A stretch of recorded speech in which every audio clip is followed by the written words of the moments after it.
अस्सलामुअलैकुम। समा हेडलाइंस आपने देखी, मैं हूं महरूख शहरियार और मैं हूं इरम ज़ईम। खबरनामे के आगाज़ में आपको बताएं कि अहदे लता तमाम हुआ। सुरों की मलका लता मंगेशकर दुनिया से रुखसत हो गई। लता जी को कोरोना का वो शिकार हुई और 1 महीने से आईसीयू में ज़ेरे इलाज थी। लता मंगेशकर ने कई दहाइयों तक आवाज़ का जादू जगाया। गुलकारी के करियर में 36 से ज़ायद ज़बानों में 7,000 से ज़ायद गीत गाए। एक आवाज़, एक एहसास, एक फ़न, कमाल, फ़न का शाहकार, सब कुछ तमाम हुआ। दुनिया से रुखसत हो गई हैं सुरों की मलका लता मंगेशकर। अपने नाज़रीन को बताएं कि लता जी कोरोना का शिकार हुई और 1 महीने से आईसीयू में ज़ेरे इलाज थीं। लता मंगेशकर ने कई दहाइयों तक आवाज़ का जादू जगाया। दुनिया भर में उनके गीत बहुत मकबूल हुए। न सिर्फ गीत बल्कि उनकी बहुत ही मकबूल नाते रसूल सल्लल्लाहु अलैहि वसल्लम भी उन्होंने पढ़ी, जो कि बहुत मकबूल हुई। और लता मंगेशकर ने कई दहाइयों तक आवाज़ का जादू जगाया। गुलकारी के करियर में 36 से ज़ायद ज़बानों में 7,000 से ज़ायद गीत भी गाए। हिंदुस्तान में 2 रोज़ा सोग का ऐलान किया गया है। आखिरी रसूमात सरकारी सतह पर अदा की जाएंगी। इसका बाकायदा तौर पर सरकार की जानिब से ऐलान भी कर दिया गया है। सुरों की मलका लता मंगेशकर दुनिया से रुखसत हो गई हैं। लता जी कोरोना का शिकार हुई थी और 1 महीने से बताया जा रहा है कि वो आईसीयू में ज़ेरे इलाज थी। लता मंगेशकर ने कई दहाइयों तक आवाज़ का जादू जगाया, गुलकारी में ख़ुद को मनवाया और गुलकारी के करियर में 36 से ज़ायद ज़बानों में 7,000 से ज़ायद गीत गाए। बिल्कुल, आपको ये भी बताते चले कि गायकी की वजह से लता मंगेशकर को भारत की बुलबुल का खिताब भी दिया गया था। भारत की बुलबुल कहलाने वाली गुलकारा लता मंगेशकर 1929 में पैदा हुई थी। लता मंगेशकर को लता जी के नाम से भी पुकारा जाता था और लता इन नायाब गुलकारों में से एक थी जिन्होंने ना सिर्फ हिंदी बल्कि कई गैर मुल्की ज़बानों में भी गाने गाए। साथ में आपको ये भी बताते चले कि फ़न गुलकारी के ज़रिए भारतीय फिल्म नगरी पर तवील अरसे पर राज करने वाली भारतीय लेजेंडरी गुलकारा लता मंगेशकर इंतकाल कर गईं। और भारतीय वज़ीर आज़म का लता मंगेशकर के इंतकाल पर इजहार अफसोस। ताज़ियत का इजहार करते हुए भारतीय वज़ीर आज़म नरेंद्र मोदी ने कहा कि उनके जाने से पैदा होने वाला खला कभी पुर नहीं हो सकता। अपनी छोटी बहन आशा भोसले के साथ लता मंगेशकर ने निस्फ सदी से ज़्यादा अरसे तक बॉलीवुड मौसीकी पर राज किया और बहुत से लोग इन्हें भारत फिल्म इंडस्ट्री की सबसे बड़ी प्लेबैक गुलकारा मानते थे। तो भारतीय वज़ीर आज़म ने लता मंगेशकर के इंतकाल पर इजहार अफसोस किया है। वफाकी वज़ीर इत्तलात का लता मंगेशकर के इंतकाल पर इजहार अफसोस। लता मंगेशकर का इंतकाल मौसीकी के एक अहद का खात्मा है। फवाद चौधरी ने ट्वीट में लिखा कि लता जी ने अशरों तक सुरों की दुनिया पर हुकूमत की। उनकी आवाज़ का जादू रहती दुनिया तक बरकरार रहेगा। वफाकी वज़ीर इत्तलात और नशरियात का ये भी कहना था कि जहाँ जहाँ उर्दू बोली और समझी जाती है वहाँ वहाँ लता मंगेशकर को अलविदा कहने वालों का हुजूम है। ट्विटर पर टॉप ट्रेंड है इस वक्त लता मंगेशकर। वफाकी वज़ीर इत्तलात फवाद चौधरी की जानिब से भी इजहार किया गया है अफसोस का और उनकी जानिब से ट्वीट किया गया है लता मंगेशकर का इंतकाल मौसीकी के अहद का खात्मा है। और इसी पर बात करेंगे। हमें ज्वाइन किया है अनवर मकसूद साहब ने। इसके अलावा राहत फ़तेह अली खान भी हमारे साथ होंगे। ब्यूरो चीफ लाहौर नईम हनीफ भी हमारे साथ होंगे, जबकि सीनियर अदाकार जावेद शेख साहब ने भी हमें ज्वाइन किया है। आप सबका बहुत शुक्रिया। जावेद शेख साहब, सबसे पहले मैं आपकी जानिब आऊँगी। बड़े सग़ीर की बहुत बड़ी गुलकारा, टैलेंट किसी सरहद का मोहताज नहीं होती और वो ये हमेशा कहती थी कि सुर की कोई सरहद नहीं होती और यही वजह है कि आज हर दिल उदास है। बहुत अफसोसनाक खबर है। एक ऐसा नाम इस बड़े सगीर का जो अब हम में नहीं रहा और वो उनकी पॉपुलैरिटी हिंदुस्तान पाकिस्तान में एक ही जैसी थी। आज भी उनके करोड़ों मद्दा पाकिस्तान में मौजूद है, हिंदुस्तान में तो है ही है, बट वाकई लता जी ने जो गा दिया है वो शायद ही कोई गा सकेगा और जो एजाज उनको हासिल है इतने सालों से जो वो गा रही हैं और Guinness book of world record में अपना नाम डाला है, तो ये आई डोंट थिंक कि कोई उनकी जो पॉपुलैरिटी उस तक कोई पहुंच सकता है। मेरी भी पसंदीदा बहुत से गाने उनके। जावेद शेख साहब, कभी मुलाकात का इत्तेफाक हुआ? कभी आपका वहाँ बस इत्तेफाक है। देखिए, मैंने अपनी 2 फिल्मों के जो म्यूजिक है वो खुले आसमान के नीचे और ये दिल आपका वहाँ किया है। वहाँ श्रेया घोषाल, शान, उदित नारायण, इन सब के साथ मैंने काम किया है। बट इत्तेफाक है कि लता जी के साथ मैं काम नहीं कर सका, तो इस वजह से मेरी मुलाकात नहीं हुई। अच्छा सर, आपका भारत जाना हुआ, आपने उधर काम भी किया और बड़े बड़े नाम के अदाकारों के साथ, मौसीकारों के साथ आपका उठना बैठना भी हुआ। किसी ने कोई वाकया सुनाया, कोई बात की जो आप हमारे साथ शेयर करें? नहीं, कोई ऐसा नहीं है कि हमेशा वो ये बात होती थी कि कितनी बड़ी फनकारा है और उतना ही डाउन टू अर्थ वो शख्सियत है। वो हर एक से, छोटे बड़े से प्यार से, मोहब्बत से, ऑब्वियसली स्टूडियो में जाते थे तो हर सिंगर की वहाँ पर बातें होती थी। हमारे सिंगर्स की भी बहुत बातें ऑब्वियसली वो करते थे और बहुत रिगार्ड करते हैं हमारे जितने भी बड़े सिंगर्स हैं। तो वो बस यही कहते थे कि भाई वो बस बहुत डाउन टू अर्थ है, बहुत हर एक से प्यार मोहब्बत से बात करते। बिल्कुल ऐसे ही है। जावेद शेख साहब, हम देख जावेद शेख साहब से मैं सवाल करना चाहूँगा। जावेद साहब, मैं नईम हनीफ हूँ, ब्यूरो चीफ लाहौर, और आप जो इंडियन प्रोजेक्ट्स करते रहे उसमें भी आपको हम कवर करते रहे। आप तकनीकी एतबार से लता जी की जो गायकी है उसको कैसे मुनफरद देखते हैं? क्या ऐसा पाया आपने लता जी की गायकी को कि बतौर म्यूजिक डायरेक्टर उनसे गवाना किसी भी म्यूजिक डायरेक्टर के लिए उस कदर मुश्किल नहीं लगता था जिस तरह दूसरी सिंगर्स को गवाना मुश्किल होता था? और क्या ऐसा भी हुआ कि म्यूजिक डायरेक्टर सिंगर्स बनाते हैं मगर लता वाहिद वो बरसगीर की गुलकारा हुई जिनकी गायकी की वजह से म्यूजिक डायरेक्टर बन गए? नहीं, देखिए, बात ये है कि ऑब्वियसली जो तख्लीककार होता है उसको कोई म्यूजिक डायरेक्टर जो होता है वो जब अपना तख्लीक करता है कोई गाना या गजल या कोई भी चीज, उसको उसके लिए उसको अच्छी आवाज की जरूरत होती है। तो जब तक उस म्यूजिक डायरेक्टर को अच्छी आवाज नहीं मिलेगी उसकी वो तख्लीक वहां तक पहुंच नहीं सकती। मगर बात यह है कि जो म्यूजिक डायरेक्टर है वो बनाता है सिंगर को। सिंगर बनती, जब ट्यून बनेगी उसमें मेलोडी होगी, वो सिंगर गाएगी या गाएगा तो उसमें मजा आएगा। तो ऑब्वियसली जब वो ट्यून बनाते थे म्यूजिक डायरेक्टर, मेरे हिसाब से वो ये सोच के बनाते थे ये गाना हम लता जी के लिए बना रहे हैं, या जैसे हमारे मेहदी हसन साहब है, नूरजहां साहिबा है, राहत फतेह अली खान, नुसरत फतेह अली खान, और बहुत से सिंगर जो भी। तो मेरा कहने, रफ़ी साहब थे या किशोर कुमार साहब, तो मेरा कहने का मतलब है कि वो उनके हिसाब से बनाते थे गाना कि ये गाना इनसे गवाना है, तो लिहाजा ये जो हम चाहते हैं वो हमें मिलेगा। ठीक है, सीनियर अदाकारा रीमा ने भी हमें ज्वाइन किया है। रीमा साहिबा, सुरों की मलका, एक बड़ा नाम, लता मंगेशकर हम में नहीं रहेंगी, क्या समझती हैं, कितना बड़ा ये लॉस है और क्या कहना चाहेंगी आप इस पर?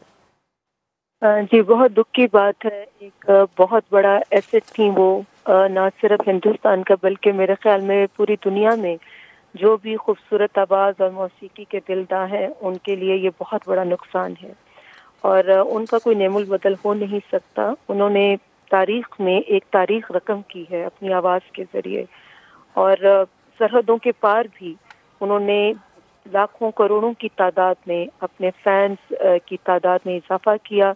और ऐसी आवाज़, जैसे अभी शेख साहब फरमा रहे थे कि सदियों में पैदा होती है, जैसी मादाम नूरजहां की थी, या जैसे मेहदी हसन साहब की, या नुसरत फतेह अली साहब की, या किशोर कुमार, रफ़ी साहब और लता मंगेशकर, ऐसे बहुत सारे नाम।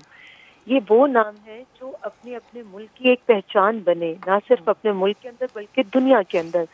तो ये एक बहुत बड़ा नुकसान है।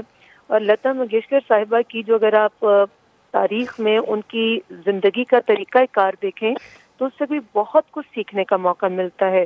और एक खास बात मैं कहना चाहूंगी कि जब रब्बुल इज्जत किसी को नवाजता है तो वो उतना ही झुकता जाता है। ये मिसालें हमें इन बड़े लोगों से मिली। जब मैंने देखा कि हमारी मादाम नूरजहां हिंदुस्तान में विजिट कर रही थी और लता जी भी उस महफिल में शरीक थी और दिलीप कुमार साहब भी, मगर जिस अंदाज से वो झुककर मादाम नूर जहां की तारीफ कर रही थी और कह रही थी कि आप मेरी दीदी हैं और आपके गाने सुनकर हमें सीखने का मौका मिलता है, तो ये एक बहुत बड़ा पन था।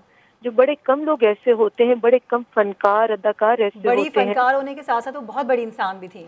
जी बिल्कुल बिल्कुल, कि जिनका ज़र्फ भी बड़ा था, जिनका दिल भी बड़ा था और जिन्होंने हमेशा मोहब्बत और प्यार की बात की और अपने आवाज़ से जो मोहब्बत के फूल उन्होंने पूरी दुनिया में फैलाए और जैसे लोगों के कानों को मुअत्तर किया, ऐसी मिसाल ना मिलती है और ना ही शायद हिंदुस्तान की तारीख में मिल पाएगी।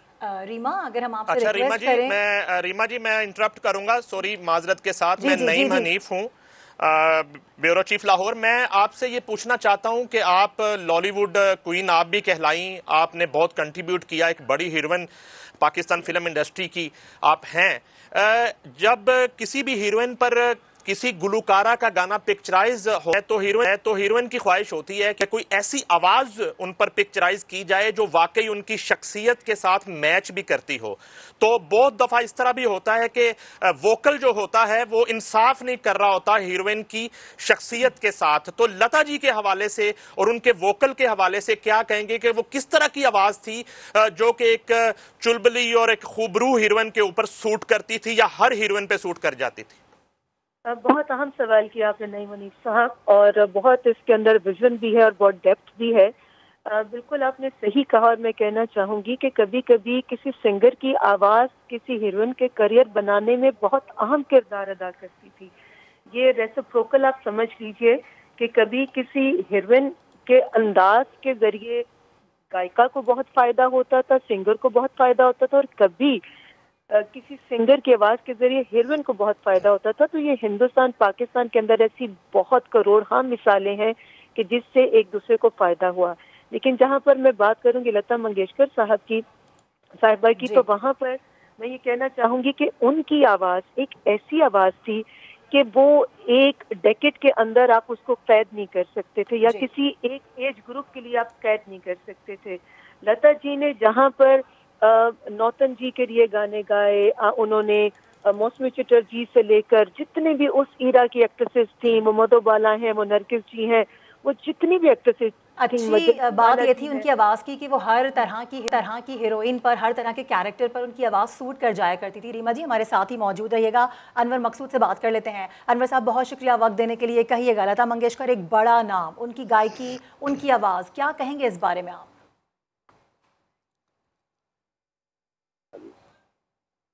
और अगर लता जी सिर्फ क्लासिकल गाती तो हिंदुस्तान और पाकिस्तान के क्लासिकल गाने वालों की फहरिस्त में सबसे ऊपर होती। इतना जानती थी, सीखा तो उन्होंने बाप से था अपने क्लासिकल, वो नाटक में म्यूजिक करते थे, देते थे। मगर लता जी की आवाज़ में एक बड़ी शराफत थी। वो हर गाना ऐसा लगता था कि मंदिर में बैठे गा रहे। और जहाँ क्लासिकल, चाहे बहार हो, चाहे जयवंती हो, चाहे गौन मल्हार हो, चाहे खमाज हो, वो ऐसा गाती थी कि जैसे 3 मिनट के अंदर जो आम क्लासिकल सिंगर हैं वो 1 घंटे या 1.5 घंटे में एक रात को ख़त्म करते हैं, तो 3 मिनट में 78 के रिकॉर्ड में उस रात को ख़त्म करते हैं। बहुत बड़ी फनकार थी। तो आज जितना दुख मुझे बड़े गुलाम अली खां के जाने का हुआ, अमानत के जाने का हुआ, सलामत के, मैडम लोग जहाँ के, इतने ही दुख मुझे आज है लता के जाने का है।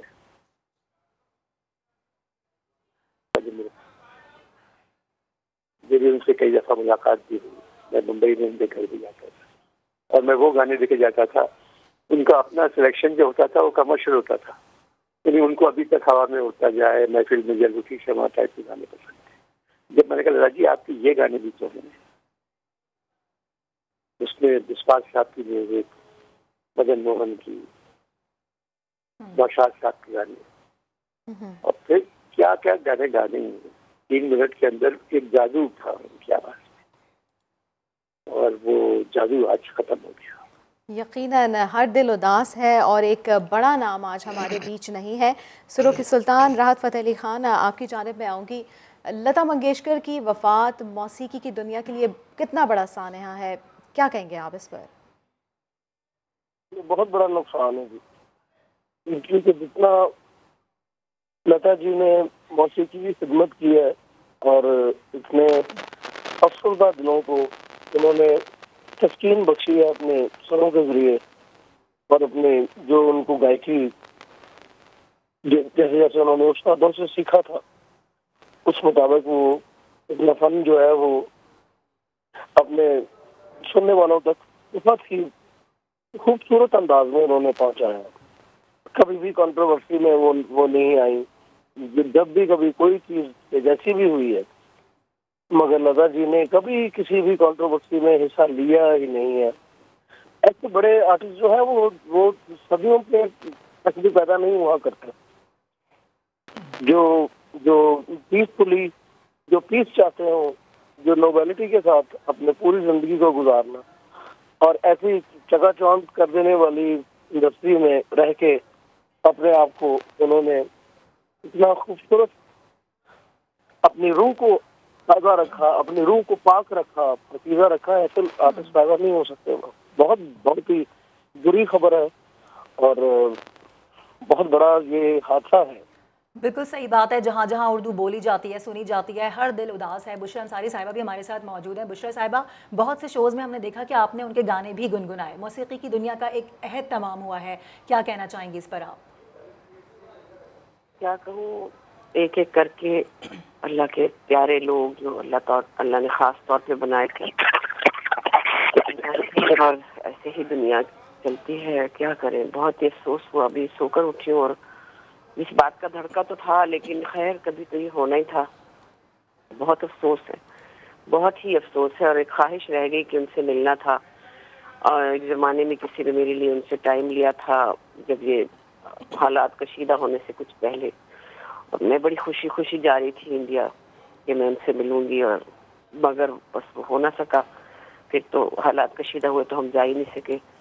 लेकिन क्या खूबसूरत म्यूजिक है जो सदियों तक हमारे साथ रहेगा और हमेशा हर मौके पे हर खूबसूरत एहसास रखने वाला इंसान उनके म्यूजिक को सुनता है। जब कहीं कोई अच्छा मंजर देखे या कोई अच्छी फीलिंग हो तो फौरन लता के गाने ही जहन में आते हैं। उनका गाना वो जो है ये दिल तुम दिल नहीं लगता, वो क्या गाना, खूबसूरत गाना था। क्या कहूँ, ये दिल तुम दिल नहीं लगता। हम क्या करें, अब ऐसे कहेंगे हम लता जी के लिए कि दिल तुम दिल नहीं लगता, हम क्या करें। जावेद शेख साहब भी हमारे साथ ही मौजूद हैं। जावेद साहब, इस तरह से हम देख रहे हैं दुनिया भर से ताज़ियत के पैगामात आ रहे हैं और मुसलसल हम ये भी देख रहे हैं। अच्छा, हमने ये भी देखा कि इन्होंने न सिर्फ गाने बल्कि इनकी जो एक बड़ी मशहूर नात है बेकस पे करम कीजिए, वो भी बड़े बेहतरीन अंदाज से उन्होंने पढ़ी, जो आज तक यानी, और मैं समझती हूँ हमारे आने वाली बाद की जो नस्लें हैं उनको भी बड़ी याद रहेगी है। बड़ी मकबूल है इनकी ये नात। जी जी, वो तो जैसे का ये एजाज है उनके पास के कितनी 25-30 लैंग्वेजेस में उन्होंने गाने गाए हैं और हर किस्म का गाना गाया, जैसे अभी अनवर साहब फरमा रहे थे। तो वो ऑब्वियसली बड़े फनकार तो ऐसे ही हैं कि उनकी हर चीज, चाहे वो नात हो, गजल हो, क्लासिकल हो, हल्का फुल्का कोई गाना हो, उसमें वो महारत रखते हैं और वो अपना असर छोड़ जाती है। और वो इसी तरह तो फिर सदियों में एक नाम पैदा होता है जिसका नाम लता मंगेशकर है। हमारे पास नूरजहां थी, वहाँ पर लता मंगेशकर हैं, और दोनों अब हम में नहीं रहे। बहुत अफसोस की बात है। और बहरहाल ये जितने भी बड़े फनकार हैं हमारे दिलों में जिंदा हैं। हम इनके गाने सुनते हैं और हम गाने सुन के अपने दिलों में इनको जिंदा रखते हैं। जावेद शेख साहब, यकीनन ये तमाम फनकार हमारे दिलों में जिंदा है और इनके गाने सुनते हैं। जिस तरह से आप बात भी कर रहे हैं, इनका कोई गीत जो आपको बहुत ज़्यादा पसंद हो? नहीं है, वो मैं कह रहा हूँ सिलेक्शन बड़ा मुश्किल है। नहीं, ऐसा नहीं है। बहुत से लग जा गले, वो बहुत अच्छा उनका है। और जैसे अभी बुशरा कह रही थी, मगर मैं कह रहा हूँ ना, बेइंतहा जो गाना आप, एक लिस्ट है लंबी मेरे पास, तो इनकी पूरा एल्बम इतना लंबा चौड़ा है कि आज मेरा ख्याल है कि आज का दिन मैं लता जी के नाम करूंगा और आज मैं इनके गाने सुनूंगा उनकी याद में। वाह। तो एक से एक गाना है और सबसे पहले नंबर पे वो लग जा गले। जी अच्छा रीमा, एक रिक्वेस्ट अगर हम आपसे करें रीमा जी कि आप अगर 2 बोल गुनगुना दें उनका कोई फेवरेट गाना जो कि आपको बहुत पसंद हो, आपके दिल के बहुत करीब हो। जसारत ही नहीं कर सकती, मेरी जरूरत ही नहीं है कि मैं इतनी बड़ी गुलकारा के हवाले से कुछ भी एक लफ्ज़ भी गुनगुना सकूं। मगर मैं सिर्फ इतना कहूँगी कि लता जी जैसी गुलकारा सदियों में मेरे ख्याल में ना पैदा हुई होंगी ना हो सकेंगी, और उनका कोई नेमुल बदल नहीं है। और सबसे बड़ी बात एक जो मैं ख़ास तौर पे कहना चाहूँगी कि हम किसी भी बड़े फनकार को उसके जाने के बाद उसकी कदर का हमें एहसास होता है, चाहे वो हिंदुस्तान है या पाकिस्तान। हम लोगों के पास जो ऐसे फनकार हैं वो किसी भी फील्ड से ताल्लुक़ रखते हों, उनकी ज़िंदगी में ही हम उनको वो इज्जत दें, उनकी वो अहमियत जो उनकी है उनको उसका एहसास दिलाएं। तो मेरे ख्याल में ये हम सब के लिए एक सोचने का मकाम है और इस पर हमें ज़रूर गौर करना चाहिए। बिल्कुल, ज़रूर गौर करना चाहिए। अनवर मकसूद साहब, आपकी जानिब में आऊँगी।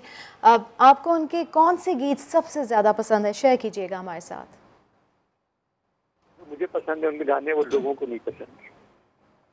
उनका मालती मठो एक फिल्म थी 1949-48 में बनी थी और सुधीर आपके पंडित थे, उनकी म्यूजिक में गाया बांध प्रीत फूल डोर मंजे के चिच्चो भूल जाना, जलीवंती में था।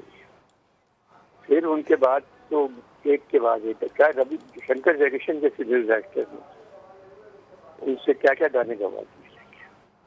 प्रसिद्ध बलमा चोरी चोरी गाना था जो शंकर जयकिशन ने बनाया था। फिर भाजी की चूड़ियाँ फिल्म आई थी, वो भी पंडित सुधीर आपके की फिल्म थी। उसमें दौड़ लगाती गीत गाती। फिर बाद में औरों के साथ भी गाया, बहुत गाए। बर्मन साहब के साथ कम गाने गाए, मगर जो भी गाने गाए बहुत अच्छे गाए।